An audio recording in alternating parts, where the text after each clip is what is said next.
Hello dear, आपका स्वागत है पार्टनरशिप के कंसेप्ट लेक्चर 2 के अंदर। कंसेप्ट लेक्चर 1 के अंदर हमने क्या कर लिया, मैंने आपको भाई बेसिक बता दिया पार्टनरशिप का। अब मैं आपको कोई नया बेसिक नहीं बताऊंगा। कंसेप्ट लेक्चर 2 के अंदर 2 या 3 ऐसे क्वेश्चन होंगे जिनमें आपको थोड़ी सी नई बात सीखने को मिलेगी, मतलब कि नया लॉजिक सीखने को मिलेगा कुछ क्वेश्चन में। हालांकि नई बात तो आपको सारे क्वेश्चन में सीखने को मिलेगी, ठीक है।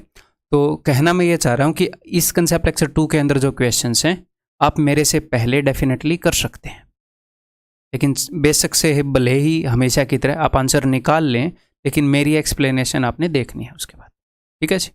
तो स्टार्ट करते हैं। अब बाकी जो बचे खुचे पार्टनरशिप के क्वेश्चन हैं किन किन तरह के होते हैं वो सारे हम इस लेक्चर के अंदर कवर कर लेंगे। तो चलिए जी, देखिए अंडरस्टैंडिंग वही रहेगी, अलग अलग टाइप के क्वेश्चन होंगे। हो सकता है एक आध देखो आप लेंदी वे से हैंडल करो तो कोई दिक्कत नहीं है, मैं हूं ना इसी चीज़ के लिए। देखो इसको ट्राई करो, 2 पर्सन्स ए एंड बी, और सबसे पहले क्वेश्चन को हम बेहतर तरीके से सोल्व कर पाएँ इसके लिए ज़रूरी क्या है, हम क्वेश्चन को सोल्व किस चीज़ के बेसिस पे करते हैं, जो इन्फॉर्मेशन गिवन है उसके बेसिस पे। तो सबसे पहले ज़रूरी है कि हम शांति से उस इन्फॉर्मेशन को पढ़ें और देखें कि गिवन क्या है। उसको जितने अच्छे से आप एनालाइज कर पाओगे उतने ही जल्दी आप मेथड निकाल पाओगे क्वेश्चन को सोल्व करने का। तो हड़बड़ी नहीं करनी। 2 persons A and B start a business with investment of 24,000 and 28,000 after 4 month, यानी कि मुझे इन्वेस्टमेंट का पता लग गया इन दोनों की का। अच्छा, सी भी आ गया। After 4 month C also joined them with certain investment का नहीं पता लगा मुझे, है ना। तीसरा आ गया ना, तीसरा बंदा आ गया, तीनों की थोड़ी पता है। Total profit eight the end of the year was rupees this much, C's share in profit was rupees this much, what was C's investment in the business। तो यहाँ पर मैं थोड़ा सा एनालाइज करना चाहूँगा कि मुझे क्या क्या पता है।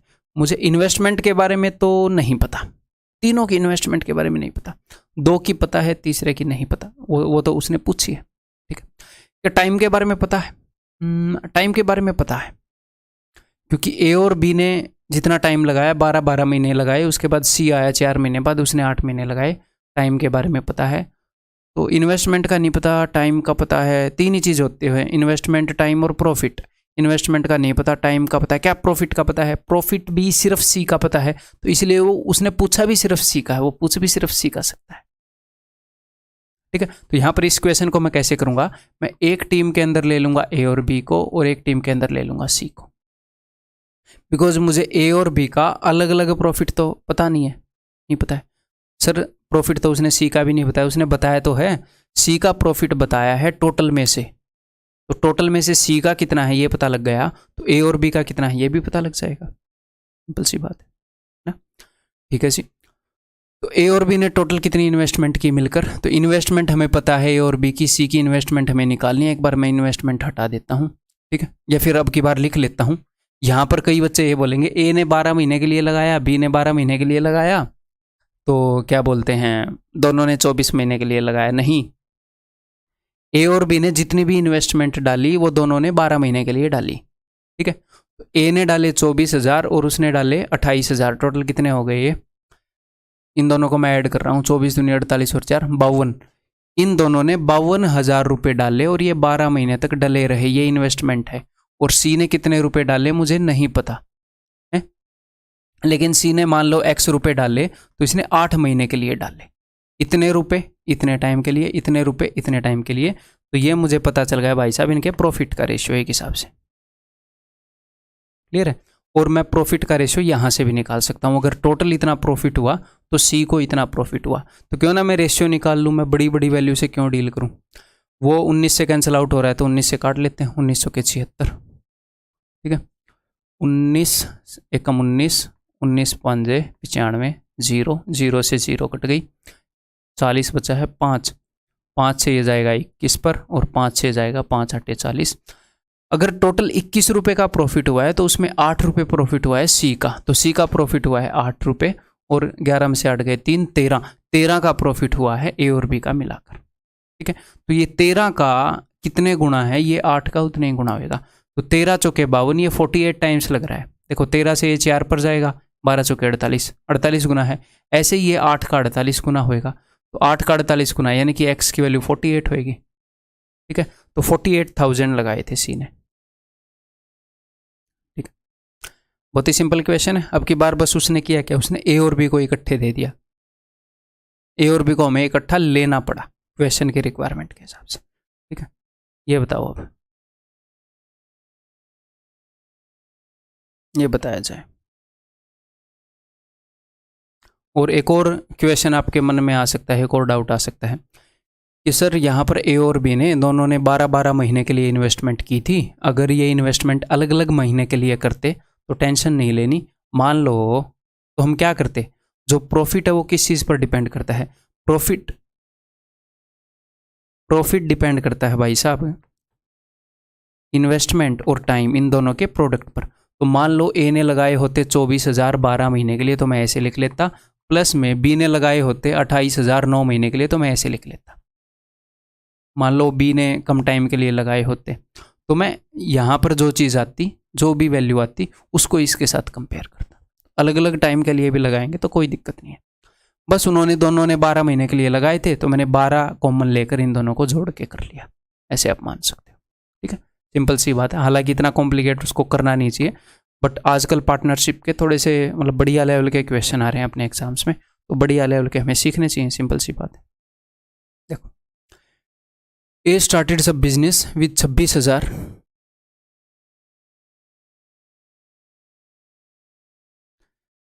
After 3 months, B joined him with rupees 16,000. After some more time, C joined them with rupees 25,000. Okay. At the end of the year, out of the total profit of this much, C get this much as his share. How many months after B joined the business did C join? ठीक है, तो क्या हुआ, A ने कितने time के लिए join किया, A ने ज्वाइन किया भाई साहब देखो 26,000 रुपये के साथ, हर एक चीज़ हज़ारों में है, और 12 महीने तक ज्वाइन किया। ए ने स्टार्टिंग में ही स्टार्ट कर लिया था बिजनेस। ए ने 26,000 इन्वेस्ट किए 12 महीने तक, और बी ने कितने इन्वेस्ट किए, बी ने इन्वेस्ट किए 16,000 उसके 3 महीने बाद आया था, यानी कि 9 महीने तक बिजनेस 1 साल चला है, हम पढ़ चुके हैं। आफ्टर सम मोर टाइम, कुछ टाइम के बाद सी ज्वाइन हुआ, तो मुझे पता नहीं कितने टाइम के बाद ज्वाइन हुआ, लेकिन मैंने ये मान लिया कि इसका रुपया एक्स मंथ के लिए यूज़ हुआ, टोटल एक्स मंथ के लिए बिजनेस में रहा, तो इसने लगाए टोटल 25,000। तो ये जो भी रेशियो है ये इनके प्रॉफिट का रेशियो होएगा ना, इन्वेस्टमेंट और टाइम दोनों को हमने कंसीडर कर लिया। ठीक है, अब इसने क्या बताया है, इसने बताया कि टोटल में से सी को इतना मिला, तो बताओ सी का टाइम, सी बी के कितने महीने बाद ज्वाइन हुआ था, यानी कि सी का टाइम हमें पता करना पड़ेगा। तो देखो सी का गिवन है, टोटल में से कितना मिला, तो यहां पर इन दोनों को मैं एक टीम में ले लेता हूं, इन दोनों को मैं एक टीम में ले लेता हूं। ठीक है, इन दोनों को मैं जोड़ लेता हूं, अगर कुछ कट रहा हो इन दोनों में तो वो काट लेंगे, अभी तो फिलहाल कट नहीं रहा, तो एक टीम में ले लेते हैं। 16 निमे 144 144, तो यहाँ पर 12 है, 12 बार मैं कैलकुलेशन की ट्रिक बता रहा हूँ, जैसे मैंने यहाँ पर 12 दिखा, 16 निमे 144 है, 144 यानी कि 12 12 बार आया है, यहाँ पर 12 26 बार आया है, तो 12 अगर मैं कॉमन ले लूँ तो 38 × 12, और यहाँ पर हो गया 25x। इस रेशियो में इनका प्रॉफिट बटेगा, और किस रेशियो में बटा है, इतने प्रॉफिट में से सी को इतना मिल रहा है, हमें तो सिर्फ रेशियो से लेना देना है भाई साहब, तो रेशियो निकालते हैं। ये 25 से कटेगा, ये तो 25 से नहीं कटेगा। ठीक है, मैं इसको 25 से काटता हूँ ताकि बाकी फैक्टर मिल जाएं। 9 से कट रहा है, 5 और 3 8 और 2 10 18, 9 से कट रहा है तो 9 से ही काट लेते हैं। 9 चौके 36, 9 दूनी 18, 9 5 45, ये भी 9 से कट रहा है। 9 एकम 9, बच गए 6, 9 7 63, 9 एकम 9, 9 7 63, तो ये 101 से भी कटेगा वैसे। ठीक है, 5 और 4 9 और 2 11, ये नहीं कट रहा। 17 से वो कट रहा है, 17 से कट रहा है, तो अगर मैं इसको 17 से काटूंगा तो 101 आएगा। 17 दूनी 34, 17 5 85, 25 और 101 अब नहीं कटेंगे। अगर टोटल प्रॉफिट 101 का हुआ है तो उसमें से 25 रुपये सी को मिले हैं, तो सी को टोटल प्रॉफिट में से मिले 25 रुपये, हैं जी। और ए और बी को मिलाकर कितने मिले, 101 में से 25 काट दो तो हो जाएंगे 76। ठीक है, तो ये देखो ये 76 का कितने गुना है, देखो सर 38 एकम 38, 38 दूनी 76, 2 एकम 2, 2 छिके 12, तो वो 6 गुना निकला, तो ये भी 25 का 6 गुना होगा, तो x की वैल्यू 6 होगी, 25 छिके 150 6। तो अब यहाँ पर 6 तो है नहीं, मैं भी 6 को मारने वाला था, ऐसे जल्दबाजी नहीं करनी चाहिए। तो x की वैल्यू है 6, एक्स की वैल्यू 6 का क्या मतलब है कि सी का जो मनी है वो 6 मंथ के लिए यूज हुआ है। अब उसने पूछा क्या है, how many months after B joined the business did C join. देखो बिजनेस स्टार्ट हुआ, इसके कितने महीने बाद भी आया, इसके 3 महीने बाद भी आया, और इसके 3 महीने बाद सी आया। देखो इसके इसका मनी 12 महीने के लिए यूज हुआ, इसके 3 महीने बाद बी आया, तो इसका मनी 9 महीने के लिए यूज होगा, और इसका मनी यूज हुआ है 6 महीने के लिए, तो 3 महीने के बाद ही आया होगा, तभी 3 महीने कम मनी यूज हुआ है इसका, इसके कंपैरिजन में। तो आंसर विल बी 3। इन्होंने पूछा कितने महीने बाद आया, दैट इज ऑप्शन है। और यहाँ पर ऑप्शन के अंदर 6 भी होना चाहिए था, तब मजा आता। मैं भी गलत मार देता है, वहाँ आगे बढ़ जाता, पर चलो अच्छा है 6 नहीं है, ये लोगों के डाउट रह जाते। क्लियर है? तो एक आधी बार भाई मैं भी गलती कर सकता हूँ, आप किसी कोई भी बंदा गलती कर सकता है, नॉट ए बिग डील। तो इन गलतियों को संभाल लिया करो, कोर्स में एक आधी हो जाए तो ठीक है, टेंशन मत लिया करो, नेचुरल सी बात है। ये बताओ, person A started a business by investing 65,000, after few months B joined him by investing 50,000, 3 months after the joining of B, C joined these two persons with an investment of 55,000, 55,000. At the end of the year, A got 50% of profit as his share. For how many months did A alone finance the business? A को आधा profit मिल गया, ठीक है। तो देखो A ने कितने रुपए लगाए, A ने रुपए लगाए 65,000, B ने कितने रुपए लगाए, after few months B joined him by investing 50,000, B ने 50,000 लगाए। 3 months after joining of B, B के 3 महीने बाद सी ज्वाइन हुआ और उसने लगाए 55,000। ए का काम कितने महीने के लिए चला पता नहीं मुझे, ठीक है, मैंने मान लिया जो भी है, ए का काम हमें पता नहीं। ए स्टार्टेड द बिजनेस, अच्छा, how many months did A alone finance the business. तो ए का टोटल काम कितने महीने के लिए चला ये तो हमें पता है। ए ने बिजनेस को स्टार्ट किया और एंड ऑफ द ईयर ये प्रॉफिट बटे हैं, ठीक है। तो ए की कैपिटल इन्वेस्ट रही 12 महीने के लिए। इन्होंने पूछा कुछ और है, इन्होंने ए का टाइम नहीं पूछा, इन्होंने पूछा है कितने टाइम तक ए ने अकेले ने फाइनेंस किया था बिजनेस को, यानी कि कितने टाइम तक ऐसा रहा कि कोई और बंदा आया ही नहीं था। अब बी और सी का टाइम मुझे नहीं पता, लेकिन हमें यह पता है कि सी 3 महीने बाद आया था, यानी कि सी का मनी अगर एक्स महीने के लिए रहा तो बी का मनी भाई साहब x+3 महीने के लिए इन्वेस्ट रहा, है ना। और यहां पर क्या बताया गया है कि ए को 50% वो मिला है, क्या बोलते हैं, प्रॉफिट।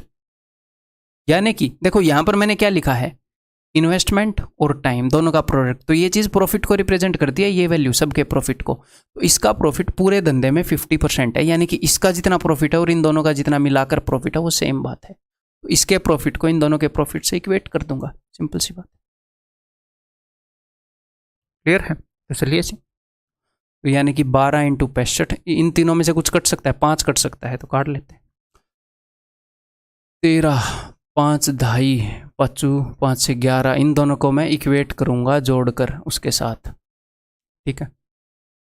तो 12 × 13 156 इज इक्वल टू 10x और 11x that is 21x plus 10 × 3 30, ठीक है। तो ये 30 अगर इधर आएगा तो हो जाएगा 126, x की वैल्यू हो जाएगी 126 by 21 that is equal to 6, x की वैल्यू 6 है, यानी कि C का जो मनी है वो 6 मंथ के लिए यूज हुआ है, 6 और 3 9।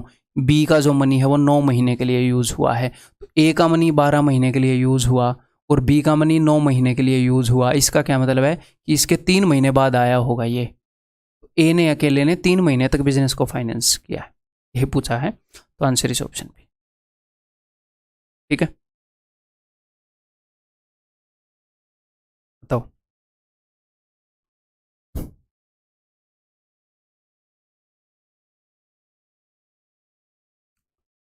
इस टाइप के क्वेश्चन भी काफ़ी आ रहे हैं, तो मैं आपको काफ़ी आसान तरीका बताऊंगा, तो उसके लिए आपको थोड़ा सा हो सकता है एफर्ट लगाना पड़े समझने के अंदर, तो वो एफर्ट लगाना, ठीक है, यानी कि ध्यान से समझने की कोशिश करना। A, B and C started a business with this much investment, ठीक है। C will get extra 20% of total profit for managing the business। क्या हो रहा है, इन तीनों ने रुपए लगाए, उसके बाद A और B काम नहीं कर रहे हैं, निकम्मे हैं। C जो है बेचारा मैनेज कर रहा है बिजनेस को, तो उसको एक्स्ट्रा रुपए मिलेंगे। तो इन्होंने डिसाइड कर लिया कि मैनेजिंग का प्रॉफिट का जो भी 20% है वो मैनेजिंग वाले को देंगे, जो भी मैनेज करेगा, ठीक है, अच्छी बात है। तो प्रॉफिट जितना भी होगा उसका 20% हम C को दे देंगे क्योंकि वो मैनेज कर रहा है। फिर जो बच जाएगा 80% टोटल प्रॉफिट में से, उसको हम इस रेशियो में बांट लेंगे। किस रेशियो में? जिस रेशियो में हमने इन्वेस्ट किया। Okay, the profit of C is rupees this much less than the total profit of A and B, then find the difference between profit of A and B. तो इसको मैं बहुत ही simple तरीके से आपको बताऊंगा। आपको बस एक चीज का ध्यान रखना है। क्या? देखो, ध्यान से समझने की कोशिश करिएगा। सबसे पहले ये बताओ, इनके अंदर जो प्रॉफिट बटेगा वो किस रेशियो में बटेगा? इन्वेस्टमेंट के रेशियो में। हमें सिर्फ रेशियो चाहिए जी। ठीक, 5 से काट दो इन सबको। 5 नहीं में 45, 5 7 35, 5 5 25। जो प्रॉफिट इनके अंदर रेशियो में बटेगा वो इस रेशियो में बटेगा। इसको 9 रुपये, इसको 7 रुपये, इसको 5 रुपये मिलेंगे। लेकिन प्रॉफिट को 2 हिस्सों में बांटा जाएगा। कैसे 2 हिस्सों में बांटा जाएगा? एक तो सी को दिया जाएगा, फिर बचे खुचे को बांटा जाएगा। अब ध्यान से सुनिएगा, प्रॉफिट 2 तरीके से बट रहा है। एक तो प्रॉफिट बटेगा रेशियो में, और एक प्रॉफिट बचेगा मैनेजमेंट के लिए, मैनेज करने के लिए। तो टोटल जो प्रॉफिट है, टोटल जितना भी प्रॉफिट होगा उसका 20% मिलेगा जिसने मैनेज किया उसको, यानी कि 20% प्रॉफिट यहां पर बटेगा और 80% प्रॉफिट को रेशियो में बांटा जाएगा।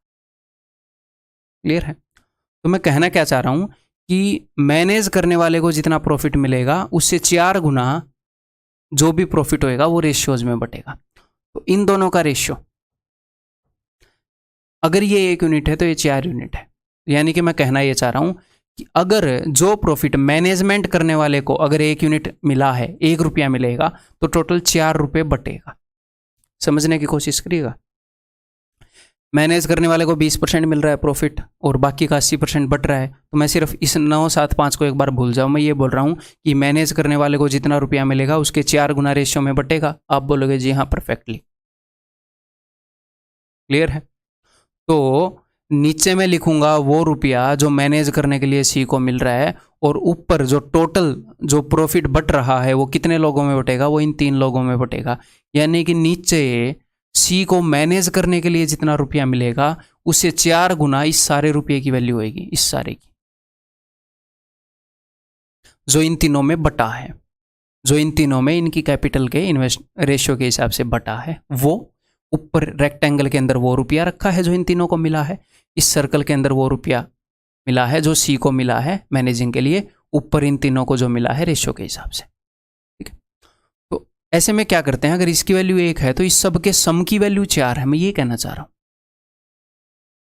ठीक है, लेकिन इन सब के सम की वैल्यू क्या है? इन सब के सम की वैल्यू है 9 और 5 14 और 7 21 वैल्यू है। तो मैं जनरली करूंगा क्या, मैं इन सब के सम को 4 गुना कर दे रहा हूं। ये लो 2 4, इससे क्या होएगा? तो इन सब का सम मैंने इंटू 4 कर दिया। इन सब की वैल्यू कितनी थी? 21, इसको मैंने 21 गुना कर दिया। ये 4 किस चीज को रिप्रेजेंट कर रहा था? ये 4 रिप्रेजेंट कर रहा था कि जितना रुपया रेशियो में बटा है। तो यहां पर तो 4 रिप्रेजेंट कर रहा था उस मनी को, और यहां पर रिप्रेजेंट कर रहा था 21। एक बार फिर से बताऊंगा मैं आपको, यहां पर रिप्रेजेंट कर रहा था 21, लेकिन भैया ये चीज तो सेम ही है कि जितना मनी रेशियो में बट रहा है। तो यहां पर मैंने 21 गुना कर दिया, यहां पर 4 गुना कर दिया, यहां पर भी टोटल सम 84 हो गया, यहां पर भी टोटल सम 84 हो गया। तो अगर 84 रुपये इनमें रेशियो में बटे हैं तो उसका 1/4, 84 का 1/4 21 रुपये सी को मैनेज करने के लिए मिले होंगे। ठीक है, तो यहां पर अब क्या होएगा, अब हमारे पास सारी वैल्यूज हो गई। क्या कि ए को रुपये मिले 36, बी को मिले 28, सी को 20 रुपये तो मिले रेशियो में जब बटा तब, और 21 से कम 21 रुपये मिले मैनेज करने के लिए। तो आपके पास सारी वैल्यूज हैं भाई साहब, जिनको आप आपस में यूज कर सकते हैं। वो जो भी बोलेगा हम उसके हिसाब से बता देंगे। ठीक है, तो ऐसे क्वेश्चन को हम कैसे करेंगे? ऐसे करेंगे जी। एग्जाम में अब कैसे लिखेंगे? ऐसे लिखेंगे जी, ए बी सी जिस रेशियो में बटेगा वो यहाँ पर लिख लो आप। इन्वेस्टमेंट किस रेशियो में है? 9 7 और 5 से मैंने काट दिया। तो इन सब का सम कितना है भाई साहब? 9 और 7 16 और 5 21, इन सब का सम 21 है। अब मैं यहाँ पर रेशियो लिखूंगा कि भैया रेशियो के हिसाब से जो मनी बट रहा है और मैनेजिंग के हिसाब से जो मनी है उसका क्या रेशियो है। अगर 20% मैनेजिंग के लिए है तो 80% रेशियो में बटेगा 4:1। अगर 1 रुपया मैनेजमेंट के लिए मिल रहा है तो 4 रुपये बाकी सब में रेशियो में बटेंगे। ठीक है, तो इन तीनों के सम को वैसे तो 4 रिप्रेजेंट कर रहा है, लेकिन यहाँ पर 21, तो इसको मैं 21 गुणा कर दूं है दोनों जगह। और इसको मैं 4 गुना कर दूँ, 9 चौके 36, 7 चौके 28, 5 चौके 20 और 21 एकम 21। ये आपके पास सारी वैल्यूज आ गई भाई साहब। सी को टोटल कितना रुपया मिला है? सी को टोटल 41 रुपया मिला है, इनको तो इतना इतना ही रुपया मिला है। इन्होंने क्या बताया है? The profit of C is ₹6900 less than the total profit of A and B. A and B का टोटल प्रॉफिट कितना है भाई? 50 और 14 64, 64। सी का प्रॉफिट जो भी है वो इन दोनों के प्रॉफिट से 6900 कम है। तो बताओ इन दोनों का डिफरेंस कितना है? इनका डिफरेंस है 23। तो 23 यूनिट्स की वैल्यू ये बता रहे हैं 6900 है। तो कितने गुना है एक्चुअल चीज़ है? एक्चुअल चीज़ है 300 गुना है। अब जो भी पूछेंगे उसको 300 गुना दे मारेंगे। Then find the difference between profit of A and B. A and B के प्रॉफिट के बीच में डिफरेंस कितना है बता दो? 8 यूनिट का डिफरेंस है। ठीक है, तो 8 यूनिट की वैल्यू 8 3 24, 2400। इससे आसान तरीका आपको मिलेगा ही नहीं ऑप्शन बी। ठीक है, इनके बीच का अंदर ज्ञात नहीं करना, अंतर ज्ञात करना है। कहीं आपने अंदर ज्ञात कर दिया होगा फिर गलत आ जाएगा। ठीक है, ऐसे ऐसे क्या सर ये क्वेश्चन एक्चुअल में आ रहे हैं? जी हाँ, एक्चुअल में आ रहे हैं। ये देखो ICAR के पेपर का क्वेश्चन है, SSC में भी आ रही है, SSC में भी आ रहे हैं, टेंशन। ठीक है, ये करो, 3-4 क्वेश्चन करेंगे, बहुत ही आसान हो जाएगा आपके लिए। A, B and C entered into a partnership by investing their capital in this ratio। इस रेशियो में कैपिटल इन्वेस्ट कर दी 5 6 4। इसी रेशियो में भाई साहब प्रॉफिट बढ़ जाएगा। लेकिन हुआ क्या? A gets 30% of the total profit for managing. Manage करने के लिए A को 30% मिल रहा है। तो देखो, अगर मैनेज करने के लिए 3 यूनिट रुपए दिए जा रहे हैं तो 7 रुपए सब में बट रहे होंगे, बाकी के 70%। तो मैनेज करने के लिए 3 यूनिट मिला तो 7 यूनिट बटा। लेकिन इस सारे का सम कितना है? 6 और 4 10 और 5 15। यहां पर जो रेशियो में बटा उसका सम 15 है, लेकिन यहां पर 7 है, तो इधर मैं 15 गुना कर रहा हूं। ठीक है, इधर मैं 7 गुना कर रहा हूं। तो 7 5 35, 7 6 42, 7 चौके 28 और 15 3 45। 45 रुपए भी ए को मिल जाएंगे, सी को मत दे देना। ठीक है, मैनेज करने के लिए। ठीक है, टोटल रुपए इसको मिल गए 80। जो भी वो बता दे, ए को मैनेज करने के लिए जो मिले और सी को जो मिले, उनका डिफरेंस कुछ भी बता दे, आपके पास सब कुछ है। Fastest method to solve this type of questions. ठीक है, at the end of the year the profit of A was 20,000। A का प्रॉफिट 20,000 था, यानी कि 80 की वैल्यू 20,000 है। तो एक्चुअल में हुआ क्या है? 80 का 1/4 करके 3 0 लगा दो। एक्चुअल चीजें निकालनी है तो 80 का 1/4 किया और 3 0 लगा दी। ऐसे ही हम कर देंगे। प्रॉफिट ऑफ, अच्छा, प्रॉफिट ऑफ ए 20,000 नहीं था, profit of A was 20,000 more than the sum of profit of B and C. Sorry, जल्दबाजी में देखो गड़बड़ी हो ही जाती है। ए का प्रॉफिट 20,000 ज्यादा है बी और सी के प्रॉफिट से। तो बी और सी का प्रॉफिट कितना है भाई? ये है जी 70। ठीक है, और ए का प्रॉफिट है 80। तो कितना ज्यादा है? 10 ज्यादा है ए का प्रॉफिट। तो 10 यूनिट की वैल्यू क्या है? 20 के 2 गुना है। What was the share of B? तो बी की वैल्यू क्या होगी? इसका 2 गुना कर दो, 84,000। Option C. क्लियर है? इजी है, ये करो फिर। इजी बोल रहे हो ना? A B and C enter into a partnership and invest their capitals in this ratio. पिछली बार मैंने इस तरह के रेशियो को कन्वर्ट किया तो गड़बड़ कर दी थी पिछली वीडियो में, अब की बार नहीं करूंगा। गुणा 12 करूंगा मैं सबको। तो किस रेशियो में इनकी इन्वेस्टमेंट है भाई?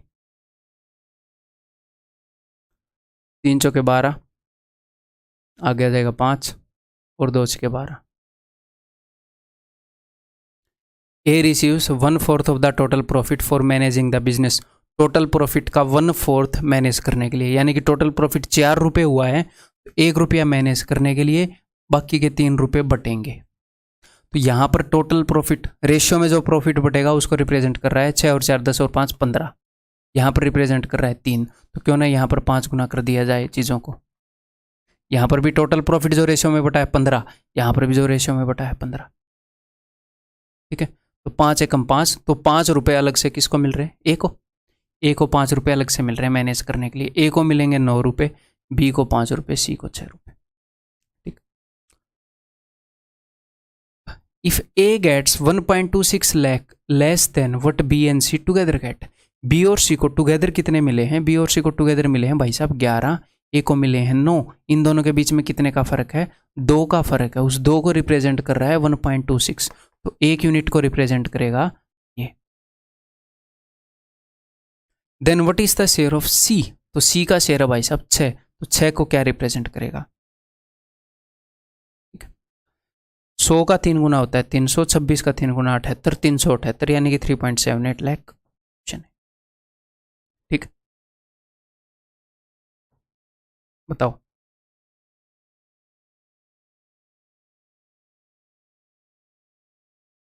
If A and B started a business by investing rupees this and this respectively, A is working partner, hence he get 20% of the profit as working allowance and the remaining is distributed in the proportion thereof investment। वही same घिसा पिटा question SSC CPO में पूछा गया, पिछले 3 question ऐसे मैं करवा चुका हूँ। तो करो फिर, 25 से कटेंगे ये सारे, 25 एकम 25, 25 एकम 25, 25 एकम 25, 25 दिए 75, 25 एकम 25, 25 पंजे 125। इस रेशियो में इन्होंने इन्वेस्ट किया, इसी रेशियो में प्रॉफिट बटेगा। ए वर्किंग पार्टनर है तो उसको प्रॉफिट का 20% अलग से मिल रहा है, यानी कि 100% में से 20% इसको मिल रहा है। तो अगर 20% इसको मिल रहा है तो बाकी का 80% रेशियो में बट रहा है। अगर एक यूनिट ए को मिला मैनेजिंग के लिए तो 4 यूनिट सब में बट रहा है। सब में बटने वाले की वैल्यू 4 यूनिट है। यहाँ पर सब में बटने वाले की वैल्यू क्या है? 28 और 11 39 है ना, ठीक है ना? हाँ जी। तो यहाँ पर मैं 39 से गुणा कर रहा हूँ और वहाँ पर मैं 4 से गुणा कर रहा हूँ, यानी कि 44, 13 चौके 52, 15 चौके 60, 39 एकम 39, तो ए को 39 रुपये और मिले, ए को टोटल मिल गया 83। Simple. If the money received by C is this much, what is the total profit, तो टोटल प्रॉफिट कितना होगा अगर सी के द्वारा रिसीव किया गया मनी उतना है, तो 60 यूनिट की वैल्यू है भाई साहब वो। एक और चीज़ करके देखते हैं हम, लेटर ब्लैक कलर का, ऐसे करने से क्या होगा? कुछ नहीं होएगा ऐसे करने। अगर मैं यूज़ कर लूँ यहाँ पर वाइट कलर का, हाँ चलो ये भी ठीक है। तो now we will be using pen. ठीक है, तो 60 यूनिट की वैल्यू ये है, तो 1 यूनिट की वैल्यू ये है, ये इसीलिए मैं कर रहा था। अब ये इसके पीछे जाएगा, ये ऊपर नहीं आ रहा है, क्या फ़ायदा। एक बार देख लूँ और कि मैं क्या चीज़ यूज़ कर सकता हूँ। पेन यहीं पर कर लेते हैं भाई, इतना मैंने लालच किया टाइम बचाने का। ठीक है, 60 यूनिट की वैल्यू वो है, तो 1 यूनिट की वैल्यू ये होएगी, और ये कितने यूनिट की वैल्यू पूछ रहे हैं? If the money received by C is this, what is the total profit, तो टोटल प्रॉफिट कितना है भाई? मैंने टोटल प्रॉफिट ये रहा 39 इंटू 4, 39 इंटू 1। आप इसको भी जोड़ सकते हो, इस सब को भी, लेकिन मुझे पता ही है ये टोटल प्रॉफिट ये 39 इंटू 5 है, तो इसकी वैल्यू निकालनी है। ठीक है, निकालते हैं जी।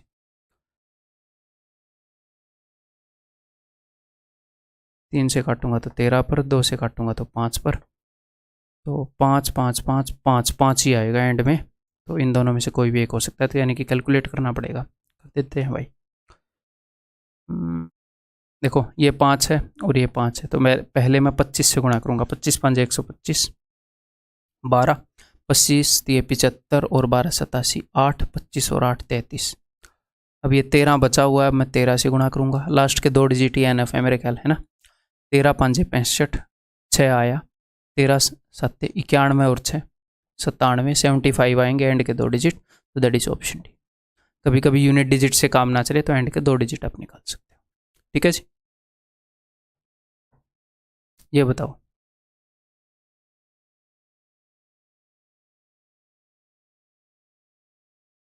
A and B had a joint business in which A invested 60,000 in the business for 1 year.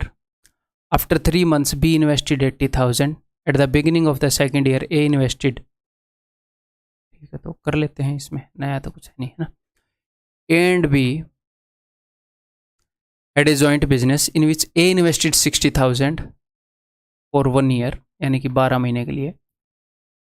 After 3 months, B invested, अच्छा A invested 60,000 after 3 months, ये रुको एक बार यार, हिंदी में मैं पढ़ लूँ। 1 वर्ष के लिए ए ने 60,000 का निवेश किया, 3 महीने बाद, अब ये समझ में नहीं आ रहा है। ये कभी कभी एग्जामिनर ऐसा कर देता है कि इसके 1 साल के 3 महीने बाद आया क्या, नहीं, ए के 3 साल बाद ही आया होगा, है ना। ए ने 60,000 इन्वेस्ट किए 12 महीने के लिए, ए के 3 महीने बाद बी ने 80,000 इन्वेस्ट किए हैं, ठीक है भाई। At the beginning of the second year A invested 30,000 मोर। जब दूसरा साल बिगिन हुआ तो ए ने 30,000 और इन्वेस्ट कर दिया, यानी कि टोटल 90,000 हो गए दूसरे साल के बिगिनिंग में, ठीक है। एंड बी विड्रू 5,000, हाँ सही बात है। ए के 3 महीने बाद आया था, तो पहले साल में इसने सिर्फ 9 महीने काम किया, पहले साल में 3 महीने बाद आया था। और जब दूसरा साल शुरू हुआ तो बी ने 5,000 रुपये निकलवा लिए, यानी कि 75,000 रह गए, बाकी 75,000 इसके रह गए। Eight the end of 2 years, तो दूसरा साल तो इसने पूरा बिताया है के साथ, 12 महीने, इसके भी 12 महीने। Eight the end of 2 years profit by A is this much, what is the profit earned by B if they distributed half of the total profit equally and rest in capital ratio। मैं भी सोच रहा था मैंने basic question को क्यों ले लिया, हाँ यहाँ पर है ना कि उन्होंने क्या किया, if they distributed half of the total profit equally and the rest in capital ratio. उन्होंने टोटल प्रॉफिट का हाफ तो इक्वली बांट लिया और बाकी कैपिटल के रेशियो में बांट लिया, ठीक है। तो इसको करने का इजी तरीका बताऊंगा। सबसे पहले तो हम ये देखेंगे जो कैपिटल का रेशियो है वो क्या बन रहा है ना, तो किस चीज़ से हम काट पा रहे हैं एक बार वो देख लें। तो यहाँ पर 12 से हम काट पाएंगे, 12 को सिर्फ 12 नहीं देखना, एक तो 9 8 72 देख लो कि हाँ 12 से काट पाएंगे, या 4 और 3 देख लो, 4 मिला 3 मिला 12 मिला 12 मिला 12 मिला, 3 जगह तो 12 ही मिल गया। यहाँ पर एक बार मैंने, या फिर 9 8 72 देख लिया करो, 12 6 72 60 रह जाएगा, ठीक है। और 15 से भी काट सकते हैं अभी भी, तो 15 चौके 60, 15 5 75, 15 चौके 60, 15 6 90, 6 और 4 10, 5 और 4 9, तो 10 रेशियो 9 में इन्होंने इन्वेस्ट किया है, इस रेशियो में इनका प्रॉफिट बटना चाहिए। लेकिन वो क्या बोल रहे हैं, वो ये बोल रहे हैं कि आधा तो इक्वली बटेगा, आधा इस रेशियो में बटेगा, ठीक है। तो टोटल प्रॉफिट अगर 2 यूनिट होएगा तो 1 यूनिट तो बटेगा इस रेशियो में और 1 यूनिट बटेगा आधा आधा। तो अगर इस 1 यूनिट की वैल्यू है 10 और 9 19, तो 19 आधा आधा यहाँ पर बटेगा। तो देखो 1 यूनिट बटेगा रेशियो के हिसाब से, 1 यूनिट बटेगा आधा आधा। जितना भी प्रॉफिट रेशियो के हिसाब से बटा है उतना ही प्रॉफिट आधा आधा भी बटेगा। तो यहाँ पर टोटल प्रॉफिट कितना है 19, तो अगर 19 रुपये रेशियो के हिसाब से बटा है तो 19 रुपये ही आधा आधा भी बटेगा, ठीक है। अगर टोटल प्रॉफिट 38 यूनिट हुआ है तो 19 यूनिट ऐसे बटेंगे, 19 यूनिट ऐसे हाफ हाफ, 19 का हाफ 19 का हाफ। तो मैं इस टोटल को डबल ही कर लेना चाह रहा हूँ, 20 और 18, क्यों, ताकि मैं यहाँ पर हाफ हाफ कर पाऊँ। तो 20 और 18 कितना हो जाएगा 38, 38 यूनिट प्रॉफिट तो बटा रेशियो के हिसाब से, और 38 यूनिट प्रॉफिट बटेगा हाफ हाफ, यानी कि 38 का हाफ 19 और 19, ठीक है। यानी कि ए को एक्चुअल में अगर 39 यूनिट मिले हैं तो बी को मिलेंगे जी 37 यूनिट। अब ये क्या बोल रहे हैं, at the end of 2 years profit earned by A को इतना प्रॉफिट मिला, यानी कि 39 यूनिट की वैल्यू ये है, तो हमने बताना क्या है, what is the profit earned by B, 37 unit की वैल्यू। 1 यूनिट की वैल्यू हो जाएगी जी ये,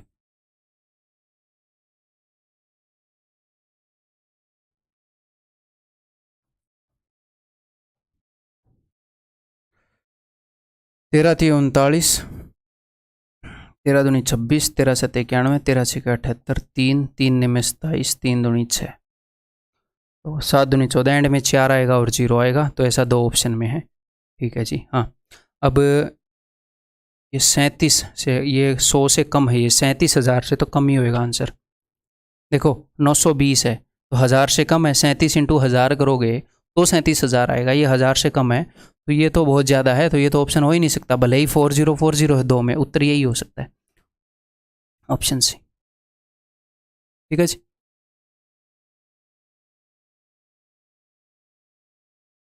बताओ, A and B started a business with their investment in the ratio 2:3. Both A and B, being active partners, received 36,000 and 30,000 per month respectively as their salaries out of the total profit earned. After X months if the total profit earned is this much lakh and the incomes of A and B are equal, what is the value of X. तो TCS द्वारा पूछा गया question ये अपने exam के लिए relevant है, अपने एग्जाम में पूछा जा सकता है, ICAR में पूछा गया है। ठीक है, ICAR और SSC का सिलेबस सेम ही है, लेकिन बहुत ही बढ़िया क्वेश्चन, आपको टाइम लग सकता है सॉल्व करने में, तो आप टाइम दो, कोई दिक्कत नहीं है, बिल्कुल बेसिक मेथड से करो, कोई दिक्कत नहीं है, उसके बाद मैं आपको बेस्ट मेथड्स बताऊंगा। ठीक, चलिए अब ध्यान से चीज़ को समझने की कोशिश करिएगा।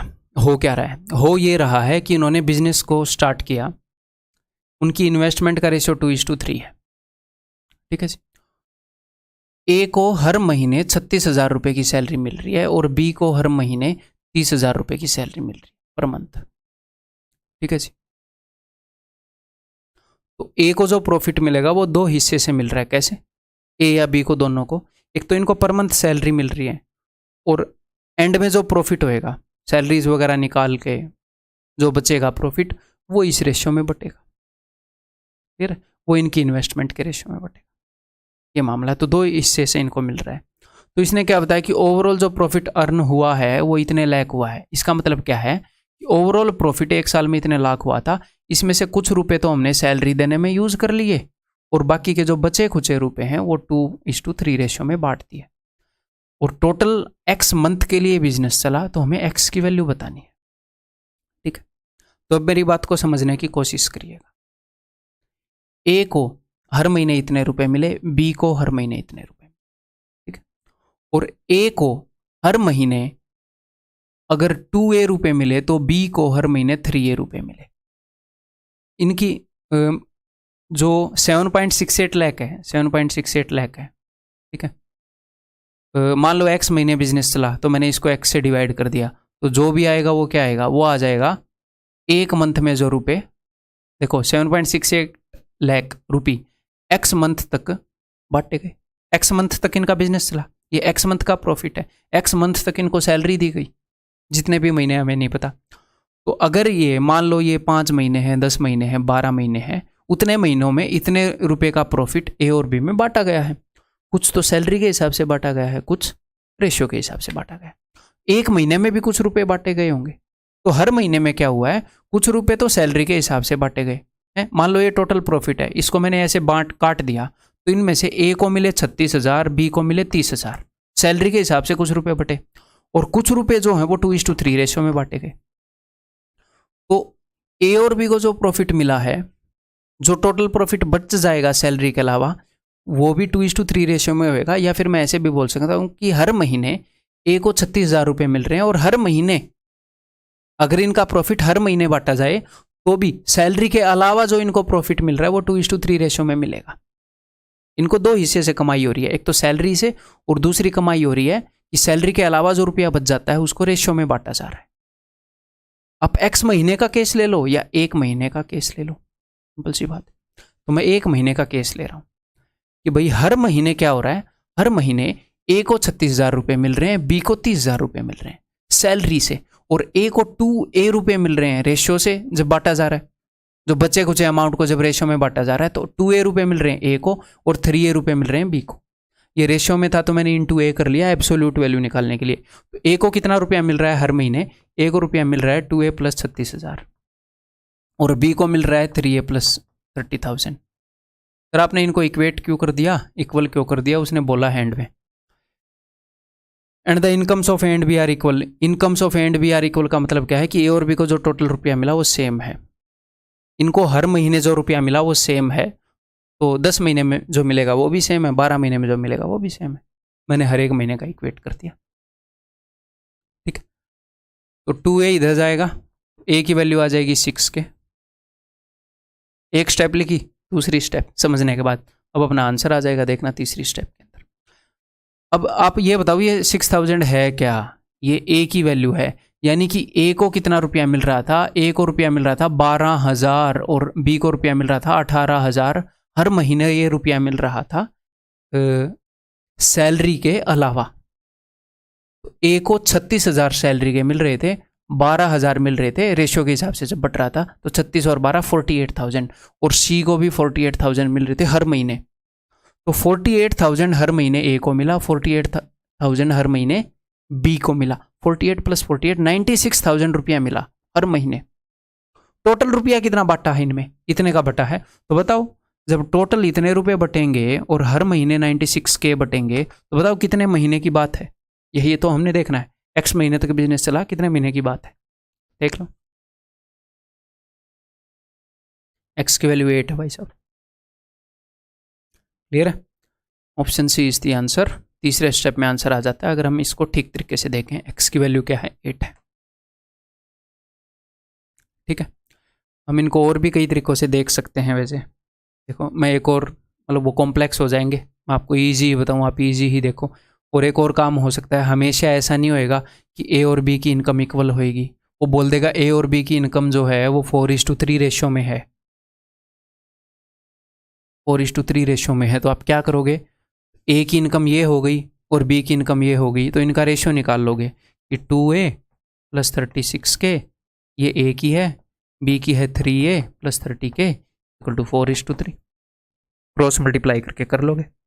अब आप बोलोगे सर आपने क्रॉस मल्टीप्लाई की जगह पर रेशियो के अंदर क्रॉस प्रोडक्ट का मेथड बताया था, ऐसे ऐसे क्रॉस मल्टीप्लाई हम कर रहे थे, आपने बोला था ऐसे मल्टीप्लाई करने की जरूरत नहीं होती, तो क्या हम उसको यूज कर सकते हैं? डेफिनेटली कर सकते हो।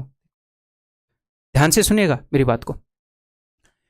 ये टोटल मनी है 7.68 के, 7.68 लाख। इसका कुछ हिस्सा ए और बी में बांटा जाता है 2:3 रेशियो में, और कुछ हिस्सा बांटा जाता है, मैं सिर्फ रेशियो में इंटरेस्टेड हूँ भाई साहब यहाँ पर, या फिर इसका रेशियो नहीं निकालूंगा, नहीं रहने दो रहने दो रहने दो, दूसरे तरीके से करेंगे। कुछ हिस्सा बांटा जाता है, इसको भी रेशियो में बाद में लेंगे, एक और मेथड बताऊंगा। एक को 36,000 दिए जाते हैं, एक को कुछ हजार दिए जाते हैं, ठीक है, और ओवरऑल 1:1 रेशियो में बढ़ता है। ठीक है, तो मैं यहाँ पर आपको ये दिखाना चाहूँगा कि ए और बी में किस रेशियो में, मेरी बात को समझने की कोशिश करिएगा, मजा आएगा। ए और बी में रुपए किस रेशियो में बट रहे थे? आप बोलोगे जी 2:3 रेशियो में बट रहे थे। ये जो मनी है, फिर मैंने क्या किया, मैंने हर महीने, मैं हर एक महीने की बात कर रहा हूँ, ए और बी में एक महीने जो रुपया रेशियो के हिसाब से बट रहा था वो इस रेशियो में बट रहा था। फिर मैंने बोला जब मैंने ए की तनख्वाह के अंदर 36K जोड़ा और बी की तनख्वाह के अंदर 30K जोड़ा, ये तो होता है इनिशियल रेशियो, ये होता है चेंज। जब इस रेशियो के अंदर मैंने ये जोड़ा, इस रेशियो के अंदर ये जोड़ा, तो फाइनली हर महीने इनके रुपए इक्वली बटने लग गए। तो जो फाइनल रेशियो है, ए का कुछ पोर्शन था उसमें 36,000 जुड़ा, बी के पोर्शन में 30,000 जुड़ा, तो वो 1:1 हो गया। आप ऐसे कर सकते हो, सेम ही बात है। क्रॉस मल्टीप्लाई हमें वैसे भी नहीं करना पड़ा क्योंकि ये इक्वल थे, हो सकता है कल को करना पड़े, तो आप ऐसे कर सकते हो। 2 × 1 2, 3 × 1 3, 3 और 2 में फ़र्क कितना होगा? 1 यूनिट की वैल्यू क्या है? 30 × 1 30, 36 × 1 36, 36 और 30 का फर्क 6K, तो 1 यूनिट की वैल्यू 6K, तो यहाँ पर 12K, यहाँ पर 18K।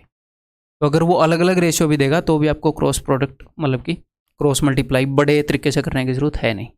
अब उसके बाद तो हो ही जाएगा। ए को 12 के, ये इनिशियल रेशियो है, इनको रेशियो के हिसाब से जो मनी मिल रहा था, ए को 12 के रुपए मिल रहे हैं रेशियो के हिसाब से हर महीने, 36 मिल रहे हैं उसको सैलरी के हिसाब से, 48,000 ए को मिल रहे हैं हर महीने, 48,000 बी को मिल रहे हैं, 96,000 रुपये खर्च हो रहे हैं हर महीने। इतने रुपए खर्च होने में कितना टाइम लगेगा? दूसरा मेथड उसी चीज़ का एक रूप है। अब मैं तीसरा मेथड बता रहा हूँ। तीसरा मेथड मैं आपको बताऊंगा एलिगेशन वाला, तो आगे मिक्सर एंड एलिगेशन करेंगे तो आपको अच्छे से समझ में आएगा, लेकिन मैं बता यहीं पे देता हूँ, क्वेश्चन तो यहीं पे है ना, यहीं पे बता देता हूँ, अगली बार आपको समझ में आ जाएगा अगले रिवीजन में।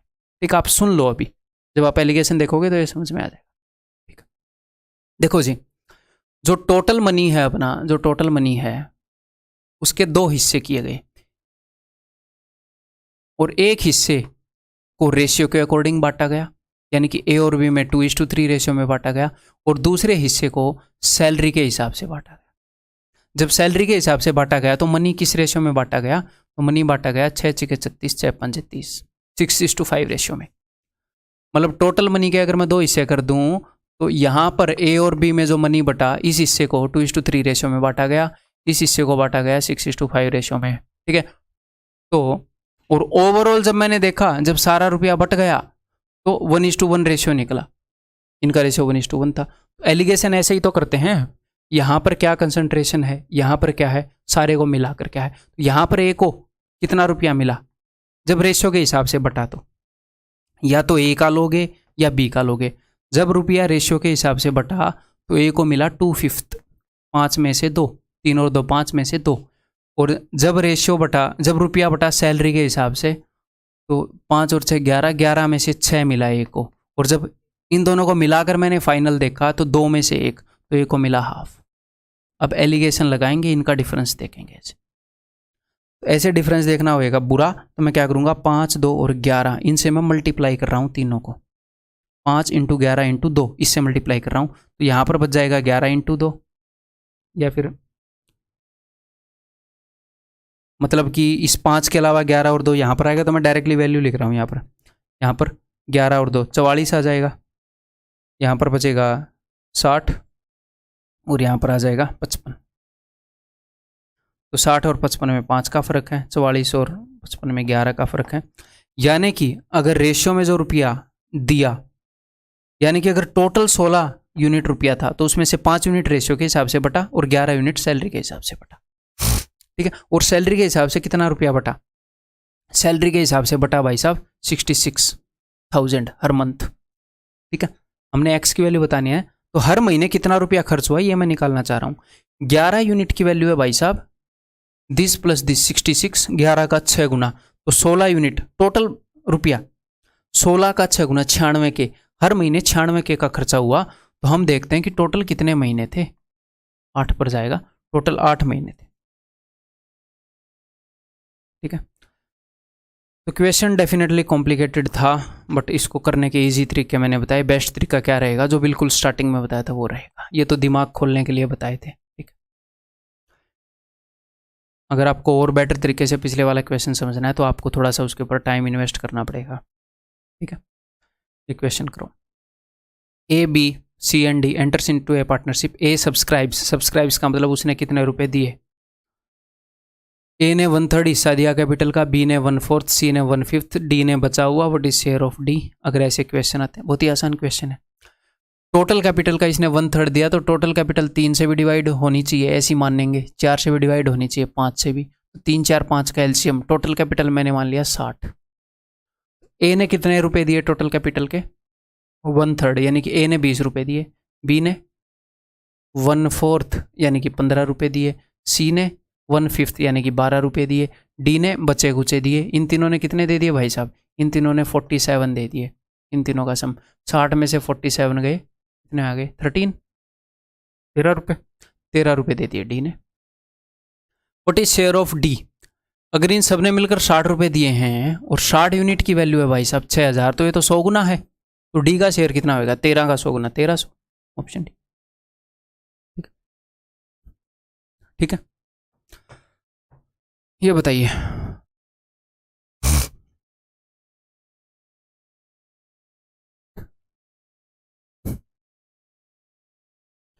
A invest 1/4 part of total investment for 1/4 of the total time. B invest 1/5 part of or 1/2 of the total time. C invest rest of the investment for whole time duration, पूरे time के लिए। ठीक, then total profit. देखो यहाँ पर उसने दोनों चीज़ें बता दी, किसने कितनी कैपिटल इन्वेस्ट की और किसने कितने टाइम के लिए इन्वेस्ट की। ठीक, तो टोटल कैपिटल को मैं मान लेता हूँ। देखो 1/4 पार्ट ऑफ टोटल इन्वेस्टमेंट 4 से भी डिविजिबल हो, 5 से भी डिविजिबल हो, और सी इन्वेस्ट रेस्ट, और जो बची कुची इन्वेस्टमेंट 4 और 5 से डिविजिबल हो, तो टोटल इन्वेस्टमेंट को मैंने मान लिया भाई साहब 20 यूनिट। ए ने कितनी इन्वेस्ट की? ए ने इन्वेस्ट की 1/4 यानी कि 5 रुपये, बी ने इन्वेस्ट की 1/5 यानी कि 4 रुपये। 5 और 4 9 रुपये इन्होंने इन्वेस्ट कर दी, 20 में से 9 गए 11 यूनिट इसने इन्वेस्ट की, बची कुछ इसने इन्वेस्ट की। ठीक है, तो ये काम आपने इन्वेस्टमेंट के साथ कर दिया, टाइम के साथ मत करना। क्यों?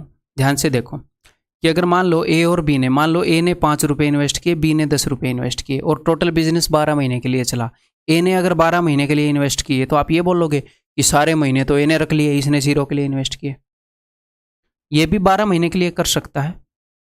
टोटल बिजनेस 12 महीने के लिए चला, तो 12 महीने के लिए इसने कर दिए, 12 महीने के लिए इसने। मान लो इसने 12 महीने के लिए किए और इसने 10 महीने के लिए कर दिए। आप ये तो नहीं बोलोगे कि टोटल बिजनेस 22 महीने चला, भाई उस 12 में से ही 10 महीने उसके पास है, तो मनी अलग तरीके से ऐसे फ्रैक्शन से निकाला जाएगा, टाइम में ये गड़बड़, वैसे तो बेसिक सी बात है, ये ना हो कोई स्टूडेंट कर दे, ठीक है। टाइम को ऐसे रुपए के हिसाब से नहीं करोगे कि बचे खुचे टाइम में, इसने टाइम में सिर्फ रेशियो देखोगे। टाइम ऐसा नहीं होता ना कि उसने मान लो 6 महीने के लिए रुपए इन्वेस्ट किए तो दूसरे से 6 महीने तो छीन ही लिए, जैसे उस महीने में वो कुछ नहीं कर सकता, उसकी ज़िंदगी से वो गायब हो गए 6 महीने, ऐसा नहीं होता टाइम में ना। तो इन्होंने क्या बताया है, A invest 1/4 part of the total investment for 1/4 of the total time. तो टोटल टाइम 4 से डिविजिबल हो, 2 से डिविजिबल हो, तो मैंने टोटल टाइम को मान लिया 4 यूनिट, 4 साल मान लो, 4 महीने मान लो।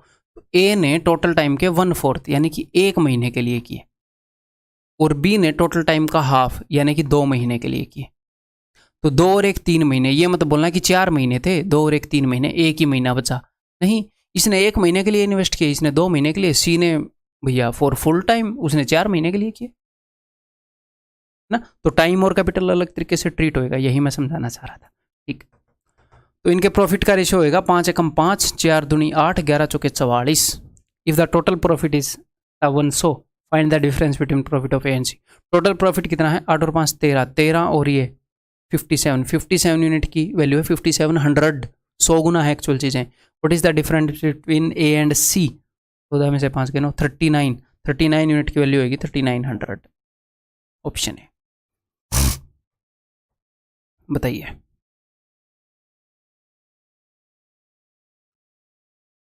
ए B and C subscribes ₹47,000 for a business.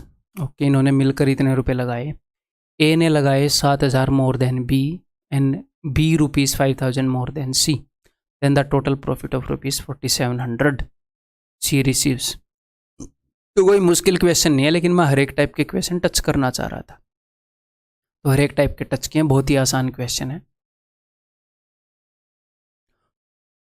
A subscribe ₹7,000 more then B and B ₹5,000 more then C।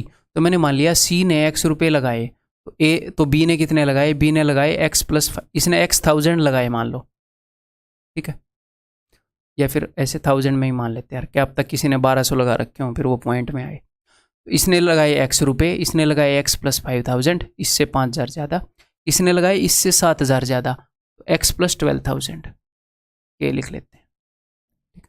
और ये सारे रुपए मिलाकर कितने हैं, ये सारे रुपए मिलाकर हैं जो तीनों ने लगाए 47 के। तो इन सब का सम मैं इसके साथ इक्वेट कर रहा हूँ, x plus X plus X, 3x 12 और 5 17, 3x plus 17 is equal to this. तो 3x की वैल्यू क्या होगी, 47 माइनस 17 30 के, और x की वैल्यू क्या हो जाएगी 10 के, ठीक। तो अगर x की वैल्यू 10 के है तो 10 और 12 22 के, रेशियो 10 और 5 15 के, और x की वैल्यू 10 है 10 के। तो 22 15 10 इस रेशियो में प्रॉफिट बटेगा। Out of total profit of 4700, total profit 4700 का हुआ है, तो इन सब का सम करो, 22 और 15 37 और 10 47, तो टोटल 47 यूनिट का यहाँ पर प्रॉफिट होगा, तो इस रेशियो में बटेगा। 47 को रिप्रेजेंट करता है 4700 यानी कि 100 गुना है, तो C 10 यूनिट को रिप्रेजेंट करेगा 1000, ऑप्शन सी, ठीक है। इजी क्वेश्चन हैं ये बताओ।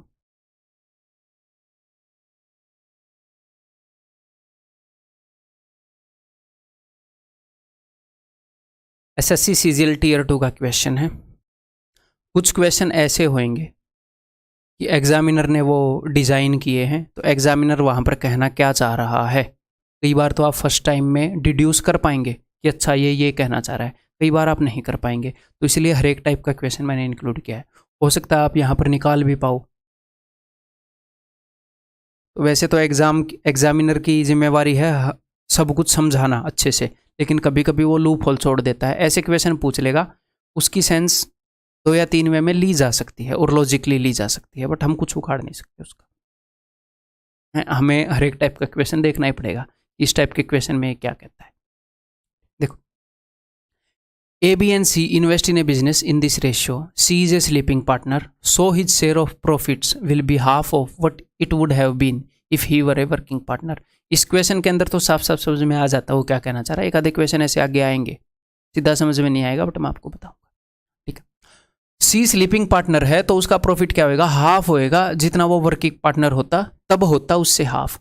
तो वर्किंग पार्टनर होता तो यही इनका रेशियो होता, लेकिन अब रेशियो क्या होएगा ए बी और सी का, अब रेशियो होएगा 4:5:3.5।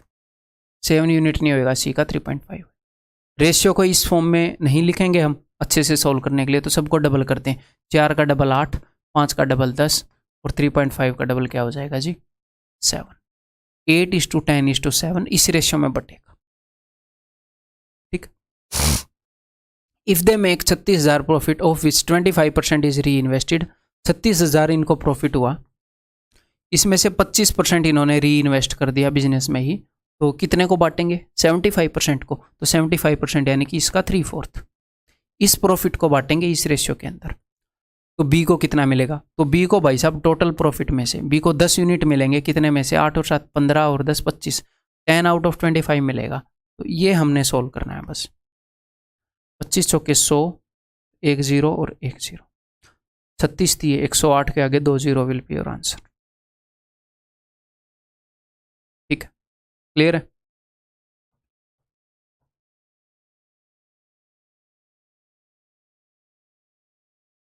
A and B invested in a business in the ratio 3:2. If 5% of the total profit goes to charity and A's share is rupees this much, find the total profit. Actual में हो क्या रहा है वो मैं आपको बताता हूँ। ए और बी ने इन्वेस्ट किया तो टोटल जो भी प्रॉफिट हुआ 100%, जो भी प्रॉफिट हुआ उसको मैंने 100% मान लिया। इसमें से 5% चैरिटी के लिए चला गया और बाकी का जो 95% बच गया ये इन्होंने बांट लिया है, ये इन्होंने डिस्ट्रीब्यूट कर लिया इस रेशियो में 2:3। अगर इसको मैं 2:3 रेशियो में बांटूंगा तो 3 और 2 5, 5 का 19 गुणा है, तो 2 का 19 गुणा 38, 19 3 57, इन्होंने इतना इतना परसेंट इनको मिल गया। टोटल प्रॉफिट 100% हुआ तो इतना इतना परसेंट इनको मिल गया, इतना ए को इतना बी, अच्छा उल्टा मैंने लिख दिया 3:2, तो इतना ए को मिला इतना बी को मिला, ठीक। ए का शेयर अगर 855 है, यानी कि अगर 57% की वैल्यू ये है तो हमने बतानी है 100% की वैल्यू। 855/57 ये 1 यूनिट की वैल्यू है, ये 100 यूनिट की वैल्यू। कितने पर जाएगा ये 19 से ही कर लेता हूँ, 19 3 57, 19 चौके 76, 19 5 95, 3 से जाएगा 15 पर, तो आंसर विल भी 1500। सिंपल है।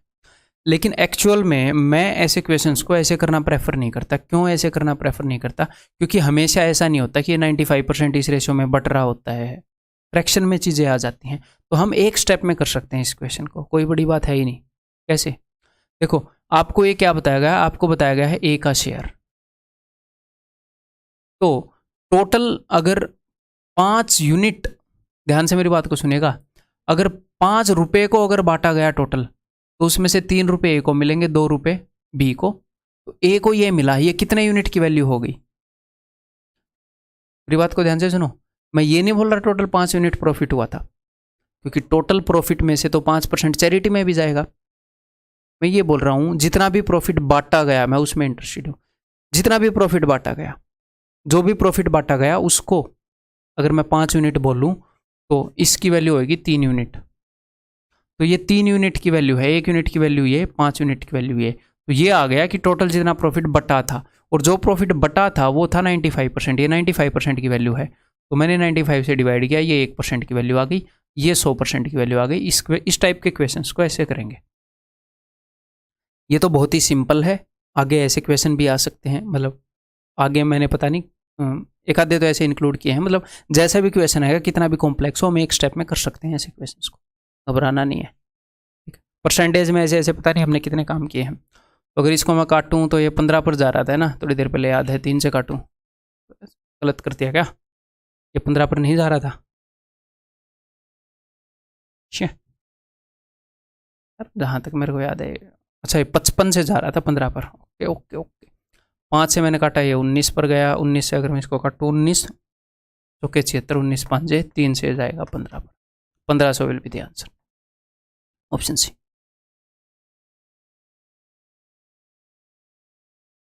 ये देखो SSCMTS का क्वेश्चन है, XYZ enter into a partnership venture with a capital of 1,20,000 in which the contribution of Y and Z are respectively 40% more and 1,000 more than that of X.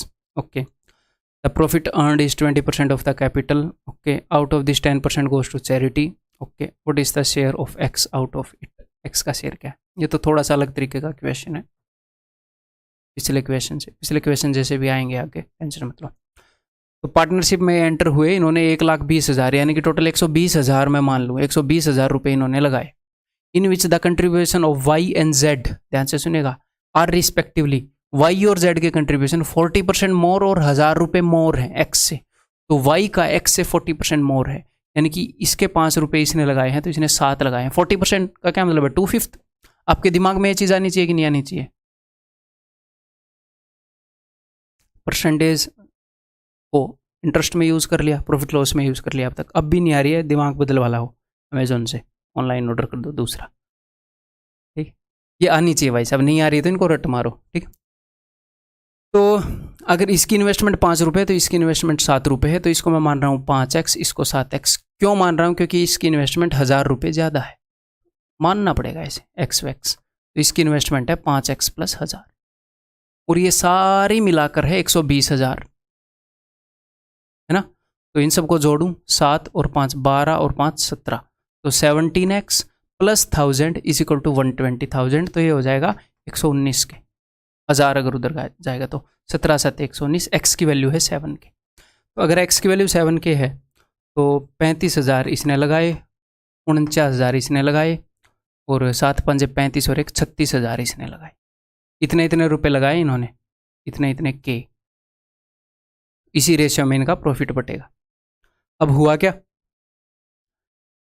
Profit जो भी earn हुआ वो हुआ 20% of the capital. तो जो भी अपनी capital थी 120 के, इसका 20% यानी कि इसका 1/5। कल को कुछ भी परसेंट हो सकता है इसका, अदरवाइज तो इसका 20% क्या होगा? इसका 10% है 12,000 24,000। ठीक है, तो मैं जनरलाइज मेथड बता रहा हूँ। इसका 20% प्रॉफिट हुआ, इसमें से 10% चैरिटी पर गया, सॉरी इंसिडेंटल एक्सपेंसेस खर्चे हो गए, तो बचा कितना? 90% यानी कि 9/10। इसका 9/10 ये प्रॉफिट है, ये बटेगा। इसमें से एक्स का शेयर क्या होएगा? एक्स का शेयर होएगा 35 यूनिट आउट ऑफ, इन सबको अब मैं जोड़ूंगा, 4 और 3 7 और 3 10 100, 9 और 6 15 और 5 20, 120। ये आंसर आएगा। 120 से 120 गया, 0 से 0 गई, 5 7 35, 9 7 63 के आगे 2 0, दैट इज ऑप्शन डी। ठीक है जी।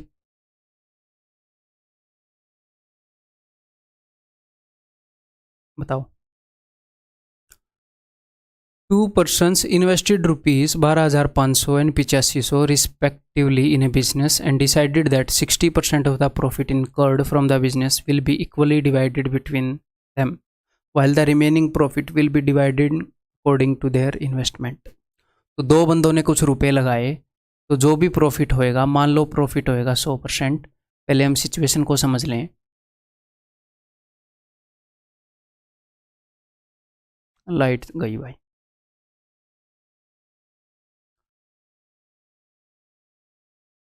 मेरे को एसी भी करवाना पड़ेगा इन्वर्टर पर टाइम निकाल के। तो समझो एक बार सिचुएशन को, जितना भी प्रॉफिट हुआ 100%, उसमें से 60% प्रॉफिट को ये क्या करेंगे? ये इक्वली बांटेंगे 60% प्रॉफिट को, यानी कि एक को 30% मिलेगा, एक को 30% मिलेगा, और जो बाकी प्रॉफिट बच गया यानी कि 40% प्रॉफिट बच गया, इसको ये बांट लेंगे उस रेशियो में जिस रेशियो में इन्होंने इन्वेस्ट किया। यानी कि अगर मैं 5 से काट दूँ इनको तो 25 और 17, उसको ये बांट लेंगे 25:17 रेशियो में। ठीक, और इन्होंने क्या बताया? इन्होंने ये बताया if one of the partners get ₹800 more, एक बंदे को 800 रुपये मोर प्रॉफिट मिले देन द अदर। तो मुझे एक बात बताओ, यहाँ पर तो दोनों को बराबर बराबर मिला, तो यहाँ पर जो रुपये बटे हैं उनके कारण तो इन दोनों में कोई फर्क नहीं आएगा, इनके हिस्से में बराबर बराबर मिला है। फर्क आएगा तो यहीं के कारण आएगा, तो जो भी फर्क आया है वो यहीं के कारण आया है। ये डायग्राम मैं आपको बनाकर समझा रहा हूँ, एग्जाम में बनाने की जरूरत नहीं है। ठीक है, जो भी फर्क आया है यहाँ के कारण आया है। यहाँ पर कितने का फर्क आया है? यहाँ पर आया है 8 यूनिट का फर्क। तो 8 यूनिट की वैल्यू 800 है। हमेशा ये मल्टीपल नहीं होएगा एग्जाम में, ठीक है। तो हमने क्या बताना है, टोटल प्रॉफिट। तो एक स्टेप में हम ये बता सकते हैं, कैसे, देखो यहाँ पर 8 यूनिट की वैल्यू है वो 800 है, तो 1 यूनिट की वैल्यू क्या होगी, हो सकता है हमेशा मल्टीपल ना हो, तो ऐसे लिख देता हूँ मैं, 1 यूनिट की वैल्यू ये। तो टोटल यहाँ पर 17 रुपये मिले एक को, 25 रुपये एक को, तो टोटल कितना है ये, टोटल है जी 42, 17 + 25, तो 42 यूनिट की वैल्यू आएगी। तो 42 यूनिट यानी कि टोटल प्रॉफिट जो रेशियो में बांटा गया है उसकी मैं वैल्यू, उसकी बात कर रहा हूँ। और जो भी प्रॉफिट रेशियो में बांटा गया है वो 40% है टोटल प्रॉफिट का, यानी कि ये टोटल प्रॉफिट के 40% की वैल्यू है। अगर 40% की वैल्यू है यानी कि 2/5 की वैल्यू है, तो ये टोटल प्रॉफिट का 2/5 है, तो इसको 5/2 कर दूँ, टोटल प्रॉफिट आ जाएगा, खत्म बात। 8 से 8 गया, 2 से गया 21 पर, 21 5 105 के आगे 2 0। अब सर एग्जाम में कैसे करेंगे, एग्जाम में ये चीज़ आप दिमाग में नहीं सोच सकते, यहाँ पर सीधा ऐसे उसको जब आप रेशो में काटोगे कि एक को 25 मिल रहे हैं, एक को 17, बाकी जगह पर तो बराबर ही बट रहा है, उससे कोई फर्क नहीं आएगा। यहाँ पर जो डिफरेंस है 8 यूनिट का, वही फर्क क्रिएट कर रहा है, तो जो भी फर्क है इस 8 यूनिट के कारण क्रिएट हुआ। 8 यूनिट की वैल्यू ये, टोटल जो भी मनी बांटा गया वो 42 यूनिट है, तो जो भी मनी इनमें बांटा गया इधर जिससे फर्क क्रिएट हुआ, ये उसकी वैल्यू है, वो 40% है, तो ये 100% आ गया। ठीक, क्लियर है भाई, ये बताओ। अपने एग्जाम का क्वेश्चन है, A and B started a business with their capitals in the ratio 9:13. They agreed to share the profit in the ratio of their investment. C joins the business with the condition that A, B and C will share the profit equally. C pays a sum of rupees this much as a premium for goodwill. What will be the share of B in this premium? मैं आपको situation बता देता हूँ ये क्या है। तो ये इस तरह का क्वेश्चन है कि जब आप फर्स्ट टाइम करोगे तो आपको यही नहीं पता चलेगा कि एग्जामिनर कहना क्या चाह रहा है, तो वो कहना क्या चाह रहा है वो मैं आपको बताऊंगा, उसके बाद आप ऐसे क्वेश्चन कर लोगे। मतलब कि स्टेटमेंट का मतलब क्या है, इन्होंने ये बताया है कि ए और बी ने बिजनेस स्टार्ट किया, इन्होंने 9:13 रेशियो में रुपए लगाए थे, तो इन्होंने ये सोचा था कि भैया जिस रेशियो में हमने रुपए लगाए हैं उसी रेशियो में हम प्रॉफिट को भी बांट लेंगे, बिल्कुल जायज़ बात है। इन्होंने पार्टनरशिप का चैप्टर पढ़ा होगा, तो जिस रेशियो में हमने रुपए लगाए हैं उसी रेशियो में हम प्रॉफिट को भी बांट लेंगे।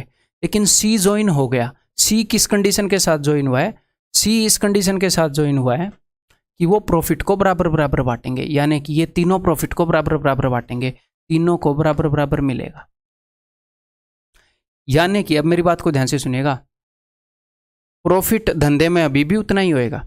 अभी इसने क्या किया है, ये इसकी कैपिटल इन्वेस्टमेंट नहीं है, ये मत सोचना कि ये इसकी इन्वेस्टमेंट है। C pays a sum of this much as a premium for goodwill, या फिर डायरेक्टली मैं इसको बताना चाहूँ तो इसका मतलब क्या है, इसका मतलब ये है कि ये जो रुपए हैं ये इसने ए और बी को दिए हैं, ये लो, इनको तुम बांट लो, इनको इस तरीके से बांट लो कि बाद में जो भी प्रॉफिट आए वो हम बराबर बांटें। पहले जो प्रॉफिट था 9:13 में बट रहा था, लेकिन इसने जो रुपए दिए तो कुछ ए रखेगा कुछ बी रखेगा। सर कौन कितने रखेगा, यही तो पता चलेगा ना कि भैया किसी ने 9 रुपये लगाए थे, किसी ने 13 लगाए थे, जिसने 9 लगाए थे वो कम रखेगा, जिसने 13 लगाए थे वो ज़्यादा रखेगा। ये तो बात सिंपल सी है, ठीक है। तो पहले जो प्रॉफिट था वो इस रेशियो में बट रहा था, अब वही प्रॉफिट जितने भी रुपए का होगा हमें पता नहीं, वो बराबर बटेगा। तो पहले प्रॉफिट टोटल कितना था 22 यूनिट, अब प्रॉफिट टोटल कितना है, अब टोटल प्रॉफिट को क्या रिप्रेजेंट कर रहा है 3 यूनिट, पहले रिप्रेजेंट कर रहा था 22 यूनिट, तो नीचे तो मैं 22 गुणा कर दूं ताकि टोटल प्रॉफिट को तो शेयर सेम कर लें, 66 यूनिट हो जाएगा टोटल प्रॉफिट, ऊपर 3 गुणा कर दूं, 3 में 27, 13 3 39, ठीक है। तो अब देखो ध्यान से, अब आपको समझ में आएगा। मामला ये है कि पहले प्रॉफिट हो रहा था, दोनों केसेस में प्रॉफिट हो रहा है 66 यूनिट का। तो पहले क्या होता, अगर सी ना आता तो 27 यूनिट प्रॉफिट ये रखता, 39 यूनिट ये रखता। अब सी ने अगर इतने रुपए दे दिए, बोला सब 22 यूनिट रखेंगे जी, ठीक है जी। तो अब यहाँ पर देखो ए का प्रॉफिट कितने यूनिट कम हुआ है, यहाँ पर ए का प्रॉफिट कम हुआ है 5 यूनिट, और बी का प्रॉफिट कितने यूनिट कम हुआ, बी का प्रॉफिट कम हुआ है 17 यूनिट, ठीक है। देखो सी का 17 और 5 22, ये 22 क्यों बन रहा है, सी का जो प्रॉफिट बना है वो इसने यहीं से तो लेकर बनाया होगा, मैं जस्ट वैसे ही आपको समझा रहा हूँ, ठीक है। तो ए का प्रॉफिट जितने रुपए कम हुआ है, बी का प्रॉफिट जितने रुपए कम हुआ है, तो जिसका प्रॉफिट जितना कम हुआ है उसी को तो ये बैलेंस करेगा ना। इसने ए से लिए हैं जी 5 रुपये, बी से लिए हैं 17 रुपये, तो जिससे 5 रुपये लिए हैं उसको 5 रुपये देगा, जिससे 17 रुपये लिए हैं उसको 17 रुपये देगा। यानी कि ये जो 308,000 रुपये हैं, इसमें से 5 यूनिट मिलेंगे ए को, 17 यूनिट मिलेंगे बी को। इन्होंने क्या पूछा, बी को कितने मिलेंगे, तो 17 और 5 22, तो टोटल इसको 17/22 इतना मिलेगा, टोटल 22 में से 17, और टोटल है जी ये 22 से कट रहा होगा पक्का, 728, एंड में 8 आएगा और 3 0 आएंगे, 38,000 मिलेगा इसको। अच्छा 3 0 आएंगे 8 के बाद यहाँ, अच्छा 238 है, मेरे को सिर्फ 38,000 दिखा, मैं यार ये भी हद है। ऑप्शन सी ठीक, क्लियर है जी, उसका मतलब समझ गए। अब ये बताओ, एंड में मैंने ऐसे क्वेश्चन रखे हैं जिनमें वो कुछ अलग कहना चाह रहा हो एग्जामिनर कभी कभी, तो उस टाइप के कवर हो जाएंगे। जैसे कि ये क्वेश्चन आया तो इसमें वो क्या कहना चाह रहा है वो मैं आपको बताऊंगा। A B C and D invest in a business in this ratio, A B C and D ने इस रेशियो में इन्वेस्ट किया रिस्पेक्टिवली, तो इनकी इन्वेस्टमेंट का रेशियो दे दिया। But the capital was utilised in this proportion, लेकिन कैपिटल इस प्रोपोर्शन में यूज हुई, तो इन्होंने जितने रुपए लगाए थे वो सारे यूज नहीं हुए, वो इस प्रोपोर्शन में यूज हुए, तो जितने रुपए यूज होंगे उसी के हिसाब से प्रॉफिट बटेगा। तो यहाँ पर वो ये कहना चाह रहा है कि कैपिटल का रेशियो है जी ए बी सी डी की 3 6 2 5, इनकी कैपिटल जिस रेशियो में यूटिलाइज हुई उसका रेशियो है 5 3 2 6, तो फाइनली प्रॉफिट जिस रेशियो में बटेगा वो आएगा इनके प्रोडक्ट से। मान लो मैंने किसी को 100 रुपये दिए, मैंने 100 रुपये इन्वेस्ट किए, लेकिन हाफ ही कैपिटल यूज़ हुई मेरी, 50 रुपये यूज़ हुई, तो बिजनेस में तो 50 रुपये यूज़ हुई है, तो उसके हिसाब से मुझे प्रॉफिट मिलेगा। ये हाफ यूज़ हुई तो मैंने 100 को हाफ से मल्टीप्लाई किया ना, तब 50 है, ठीक है। तो प्रॉफिट इनके प्रोडक्ट के हिसाब से बटेगा जी। तो 3 सब में कॉमन है क्या, नहीं है, 5 3 15, 6 3 18, 2 2 4, 5 6 30, इस रेशियो में प्रॉफिट बटेगा। What is the difference between the shares of A and C out of a profit of इतना, अगर टोटल प्रॉफिट इतना है तो ए और सी का डिफरेंस, तो टोटल प्रॉफिट कितना है जी, 18 और 4 22 और 15 37 ना, हाँ 37 और 30 67, टोटल प्रॉफिट 67 यूनिट है जिसकी वैल्यू है वो, और ये बोल रहा है ए और सी का डिफरेंस बताओ कितना यूनिट का डिफरेंस है, 11 यूनिट का, तो 11 यूनिट की वैल्यू, दैट्स इट। 67 का पढ़ा आना चाहिए भाई। अब 6 से कितने पर जाएगा ये, 7 पर जाएगा ना, 7 7 49, 4 7 6 42 और 4 46, 31 and 2 335, ये 5 पर जाएगा, हाँ जी 5 पर जाएगा, तो ये हो जाएगा जी, एक 0 आएगी, 5 और 0 आएगा एंड में, एक ही में है ना, तो क्यों कैलकुलेट करें, option C is the answer.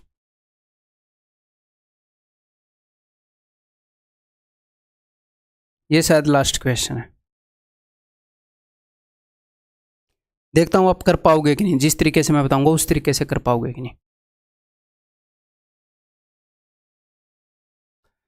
3 partners invested rupees 42,000, 48,000 and 32,000 respectively. Partnership condition is that each will get interest on his capital at the rate of 7% annual and the remaining profit will be divided in the ratio of their capitals. तो पहले मैं समझा दूँ क्या बोल रहे हैं। ये बोल रहे हैं एक बंदे ने 42,000 रुपये लगाए, एक बंदे ने 48,000 रुपीज़ लगाए और एक बंदे ने 32,000 रुपीज़ लगाए। तो जो प्रॉफिट होएगा सबसे पहले उसमें से इन सब को 7% रेट ऑफ इंटरेस्ट मिलेगा, at the rate of 7% annual. यानी कि एक बंदे ने जितने रुपए लगाए थे उसका 7%, तो इसका 7% क्या होगा, 420 इंटू 7, पहले इसको इतने रुपए मिलेंगे, इसको मिलेंगे 480 इंटू 7 और इसको मिलेंगे भाई साहब 320 इंटू 7।